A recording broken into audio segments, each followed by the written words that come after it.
O Senhor esteja convosco. Ele está no meio de nós. Proclamação do Evangelho de Jesus Cristo segundo Marcos. Glória a vós, Senhor.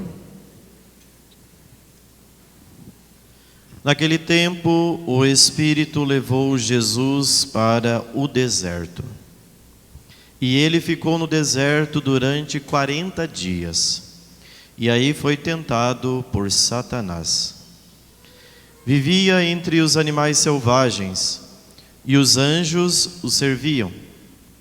Depois que João Batista foi preso, Jesus foi para a Galiléia, pregando o Evangelho de Deus e dizendo: o tempo já se completou, e o reino de Deus está próximo. Convertei-vos e crede no Evangelho. Palavra da salvação.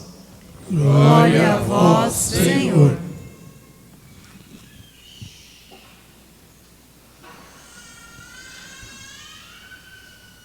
Ave Maria, cheia de graça, o Senhor é convosco. Bendita sois vós entre as mulheres, e bendito é o fruto do vosso ventre, Jesus.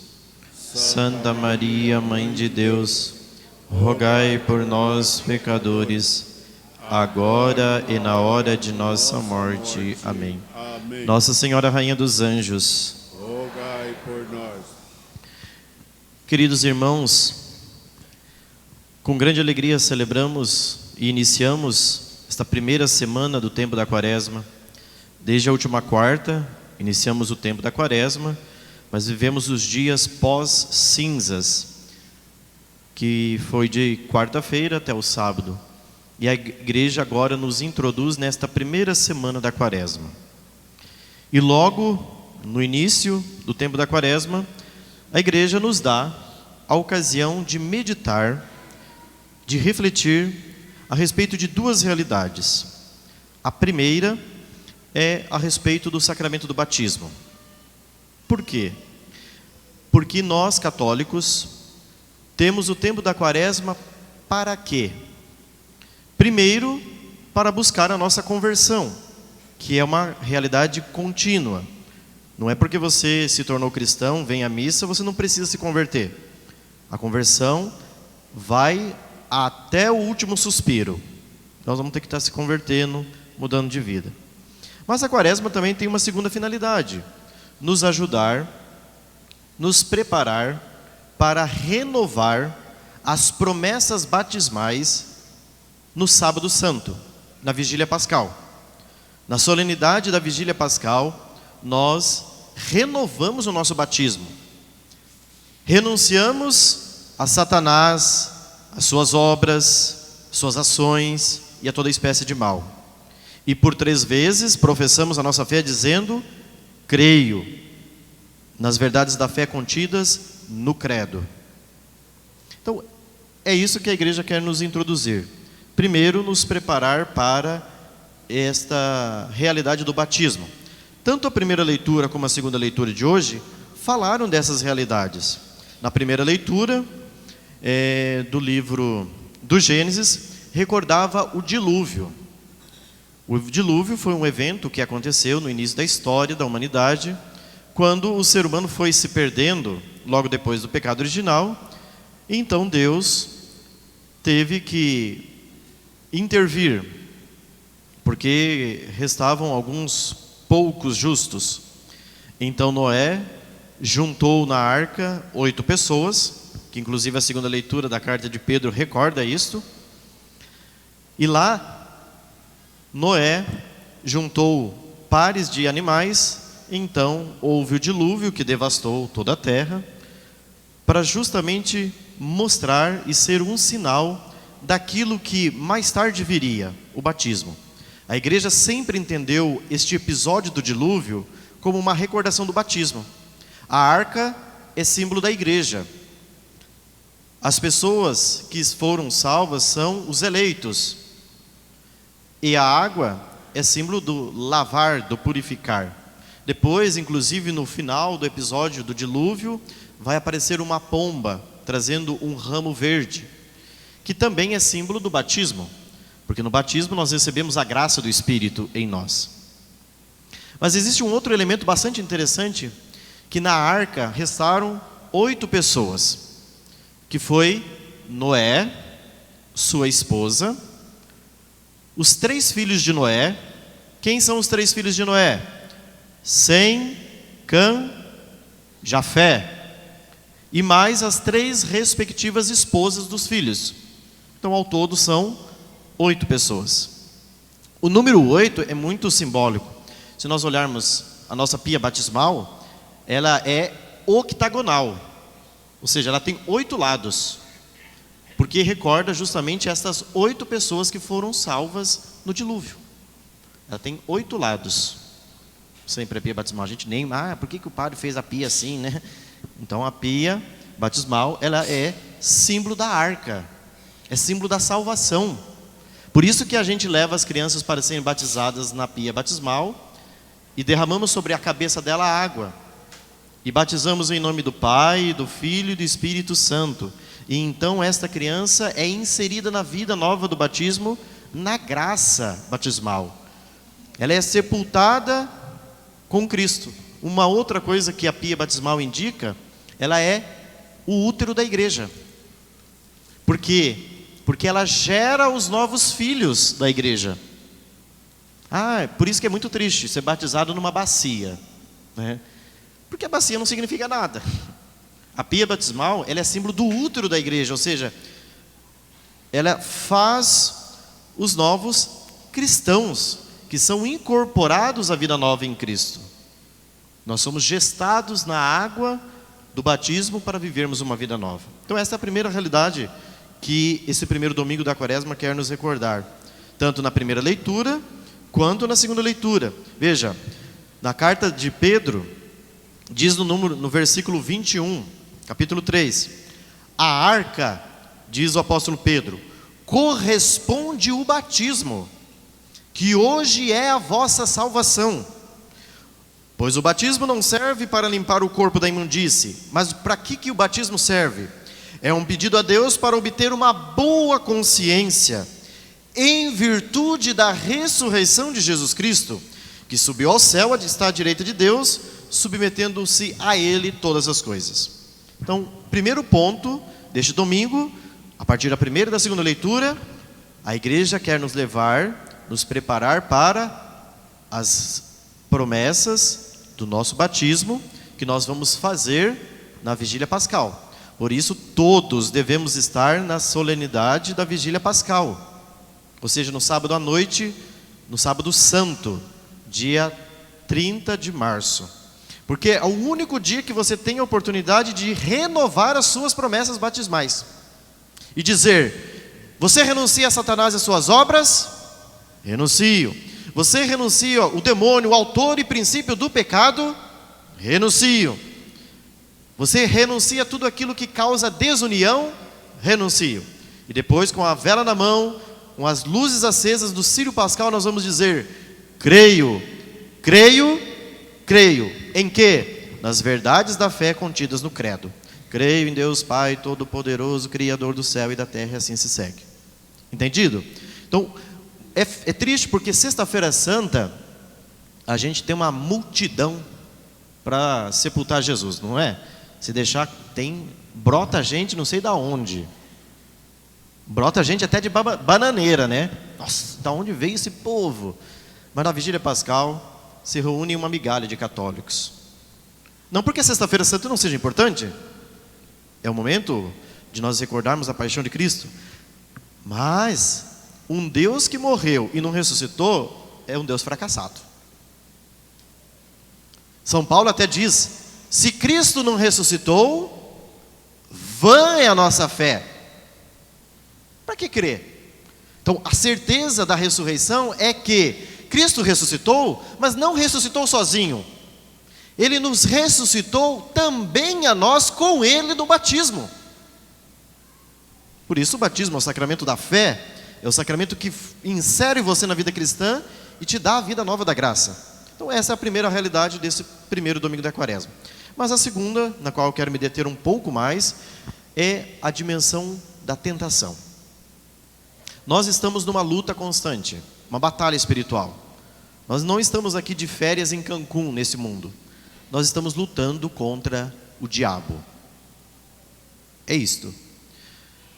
A nossa luta nesse mundo, diz o apóstolo Paulo, é contra quem? É contra a tua vizinha que é uma fofoqueira? Não. É contra aqueles que te criticam? Não. A nossa luta neste mundo é contra os espíritos malignos que vagueiam no mundo para perder as almas. Para perder a sua alma, a minha alma, a nossa alma. E Jesus foi para o deserto por quê? O Evangelho nos diz, ele ficou no deserto durante 40 dias e foi tentado pelo diabo. E por que Jesus sofreu a tentação pelo diabo? Para nos dar o exemplo de que é possível vencer a tentação. De que nós podemos e devemos, como cristãos batizados, enfrentar o diabo. Nós podemos. Nós temos essa força, nós temos essa virilidade para enfrentar o diabo. Com a autoridade do nome de cristão. Eu fui ungido, eu fui marcado com um selo para dizer: "Xô, Satanás, vá para os pés da cruz de Cristo, porque é lá o seu lugar." Você tem autoridade para isso. Você não tem autoridade para expulsar demônio das pessoas. Isso você não tem autoridade. Para ordenar que o demônio saia de uma pessoa. Para exorcismo, são pessoas delegadas para fazer o exorcismo. Tem que ter um mandato do bispo. Porque Jesus confiou a autoridade de expulsar demônios de outras pessoas aos bispos. E os bispos confiam a alguns sacerdotes, segundo o direito, que são dotados de ciência, de prudência, de sabedoria, para proceder o exorcismo. Mas sobre a sua vida, se o demônio te tenta, você tem autoridade.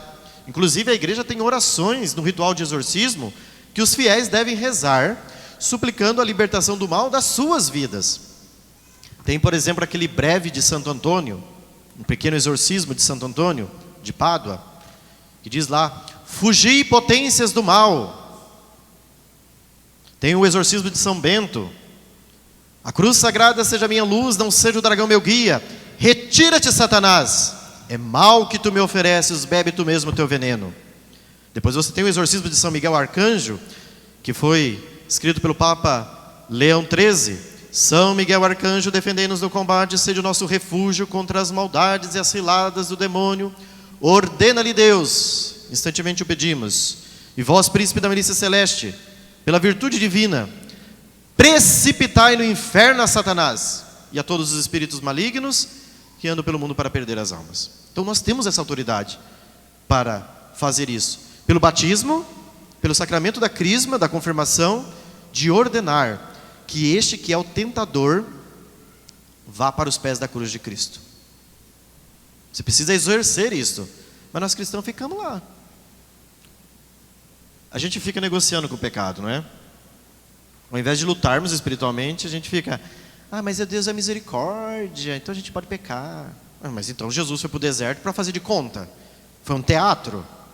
Jesus não foi lá no deserto para nos ensinar a lutar espiritualmente? Ah, não, eu vou lá no deserto brincar com o demônio. Porque, gente, olha, esse negócio aqui, eu vou falar a verdade. Nós estamos achando que o demônio é um bichinho legal. Há pouco tempo saiu aí na Netflix uma série chamada Lúcifer. E teve gente que assistiu esse negócio. E o demônio apareceu como boa pinta. Bom menino. A juventude está assistindo. Lúcifer? Não, é tranquilo, é só uma série. Você sabe o que significa isto? Com o que você está brincando? Você está perdendo a sua sensibilidade em relação ao demônio, porque é isso que o século 20 e 21 perdeu. As antigas gerações sabiam contra quem eles estavam lutando. A nossa geração não sabe. Nossa geração é uma geração de baratas, que não sabe contra quem está lutando, não sabe o que está fazendo. As pessoas tinham receio do diabo, hoje não. O diabo se tornou assim, nosso amigo de caminhada, quase. Tranquilo, não é tão mal assim. Não, vamos lá, vamos ser católicos. Número 1, Jesus Cristo veio nesse mundo para combater esse nojento, chamado demônio. O demônio foi criado um anjo bom. Isso está claro na doutrina católica. Mas o demônio prevaricou. O demônio desobedeceu e consigo levou uma legião de demônios consigo. Uma legião de anjos. Então, não existe somente Lúcifer, o príncipe dos demônios. Existe uma legião de demônios. Então o demônio não está lutando sozinho. Nós pensamos que é o demônio contra todo mundo. Não. Ele tem uma legião que prevaricou junto com ele. Que desobedeceu juntamente com ele. E que está fazendo uma única coisa: levar você para o inferno. É isto. É só isso a meta do demônio. Ele que quer te ver no inferno. Mais nada. Ele não está aí de boa. E quanto menos souberem da existência dele, melhor, porque a ação dele é melhor ainda. Quanto menos as pessoas lutarem contra ele, melhor é. É assim. Você veja hoje. Se você sabe que tem alguém que está te tentando destruir, vamos dar um exemplo. Vamos supor que você mora num lugar e hoje de manhã chega alguém e bate palma na porta da tua casa. Aí você sai. Bom dia. Aí aparece uma pessoa e diz assim: olha, é o seguinte, o chefe do tráfico mandou te avisar que até sábado que vem, dia 24, vai te matar. O que você faz? Manda vir. Eu enfrento o caboclo. O que você faz? No mínimo você se desespera. Tem gente que muda até de cidade, para não dizer de país. Porque eu estou colocando em risco a minha vida. Se você faz isso com a sua preciosa vida biológica, o que dirá com a sua vida espiritual? Jesus disse: temei não aquele que pode matar o corpo, temei antes aquele que pode levar a sua alma para o inferno. Mas a gente está de boa. Não, o demônio não é tão mal assim. Ele só está me propondo um pecadinho. Não, ele quer te levar para o abismo do inferno. O demônio é mau, permanecerá mal e será sempre mal. A conversão do demônio não existe. O demônio não vai se converter. Isso é doutrina católica da Escritura e está muito clara. O demônio não vai se converter. No final até o demônio vai para o céu. Não vai. Ele estará para sempre no inferno. Agora sim, se você tem um inimigo que está tentando pôr a sua alma em risco, está de boa? Está tranquilo? Porque não é a perda da sua vida biológica que está em jogo, é a perda da sua salvação eterna. Ou seja, a perda da visão beatífica, da felicidade em contemplar Deus face a face, de estar junto com os santos, com os anjos. É isto. São Pedro, na sua primeira carta, que inclusive ouvimos na leitura de hoje, mas que não está no texto de hoje, mas está na primeira carta, ele diz: resisti o diabo, fugi do diabo, porque ele está rondando como um leão, procurando a quem devorar. O leão é um outro problema, né? Que a gente acha que o leão é um bichinho bonzinho. Sobretudo na década de 90, a maioria de vocês devem lembrar de um filme do Rei Leão, né? O Rei Leão era bonzinho, não era?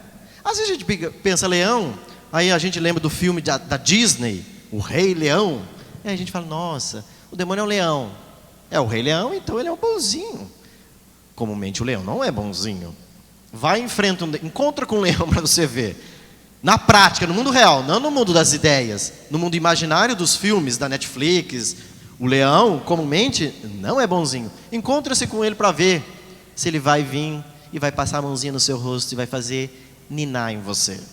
Ele não vai ninar você, ele vai te devorar. Esse é o demônio que São Pedro está falando, porque senão eu estou falando de leão aqui, vocês ficam lá: o Rei Leão, o demônio é bonzinho. Não, eu estou falando do leão, do mundo real, em que o leão está querendo te devorar e querendo te pôr no quinto dos infernos. É isto. Nossa, não sabia. Não sabia que o demônio era mau, né? Um dia desses eu falei sobre o demônio aqui, já algumas pessoas falaram, nossa, o padre falou tanto do demônio, mas meu Deus do céu. Vai lá para o Evangelho de Marcos, essa pessoa que fala isso, no mínimo é ignorante. Porque o Evangelho de Marcos, do começo ao fim, Jesus combateu o demônio. Lutou contra o demônio. Vai de reto, Satana. Exorciza o demônio de um, de outro e vai assim. O Apocalipse de São João, na batalha do capítulo 12, da Virgem, que pisa e esmaga a cabeça de Satanás, depois que São Miguel Arcanjo vai combater também, é uma luta. Não é brincadeira. Eu não estou falando do demônio aqui para causar terror, para causar pânico geral. Não é. É que nós precisamos nos conscientizar de que, número 1, o demônio existe e nós precisamos combatê-lo. Número 2, nós temos as armas para combatê-lo. Primeiro, eu sou batizado. Segundo, eu sou crismado. Terceiro, eu comungo. Quarto, eu tenho a confissão. Quinto, eu tenho os sacramentais. Ou seja, eu tenho a água benta. Por isso nós temos água benta na porta da igreja. Não é mágica a água benta, que as pessoas acham, quero molhar com água benta. Não, para com esse negócio.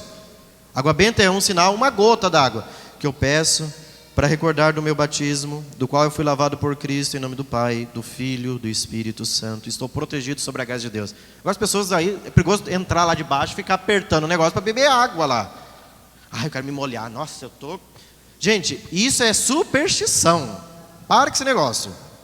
Você não vai enfrentar o demônio com um saco de sal exorcizado no bolso. É preciso uma vida sobrenatural. E parar com essa ideia.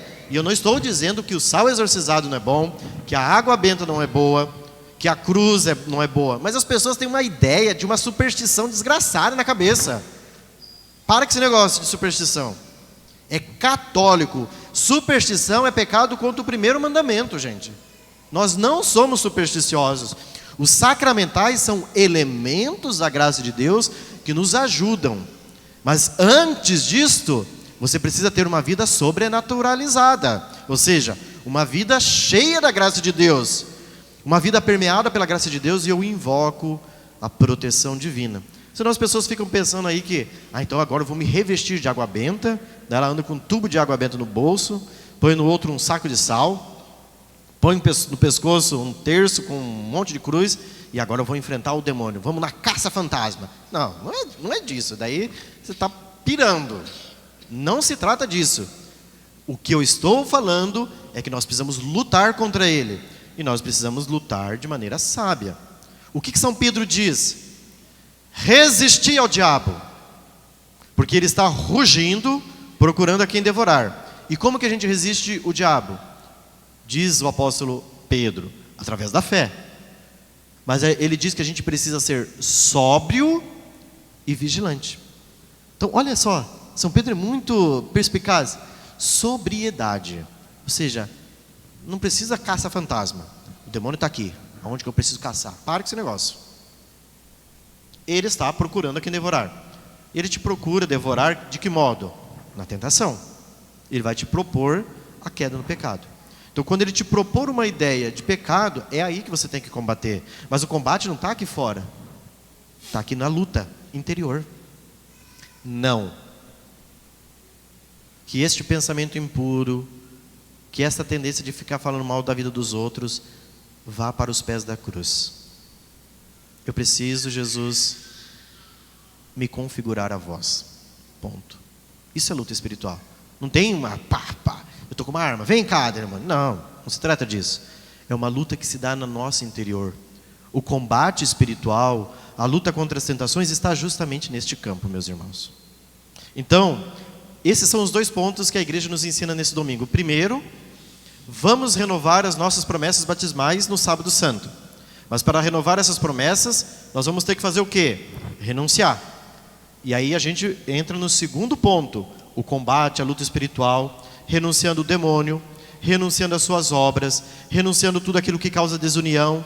Tudo isso precisa ser renunciado. E por isso que a gente vai vir aqui sábado santo para dizer: renuncio, renuncio, renuncio. Creio, creio, creio. A celebração mais linda da Igreja Católica é a celebração do sábado santo, da vigília pascal. Mas é a que menos os católicos vêm participar. É a vigília de Santo Agostinho das vigílias. É a noite de todas as noites. É a noite que Jesus venceu o inferno, esmagou o demônio e ressuscitou vitorioso. Olha que lindo que é ser católico. Nós temos um Deus vitorioso. Um Deus que venceu e que diz: vem comigo, você vai ser vitorioso também. Vocês querem ser vitoriosos? Então vamos lutar? Eu pensei que você ia falar não, né? Vamos lutar contra o demônio e vamos afugentar este inimigo com as armas espirituais. E como eu disse, nada de caça-fantasma. É luta de maneira sábia, vigilante, sóbria.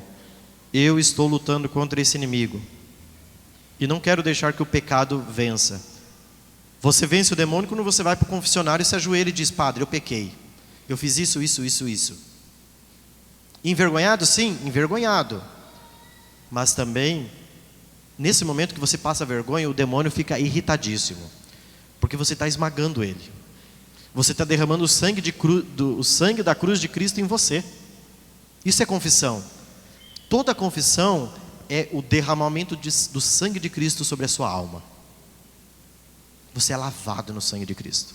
E o demônio fica pirado. Por isso que o demônio não quer que vocês confessem.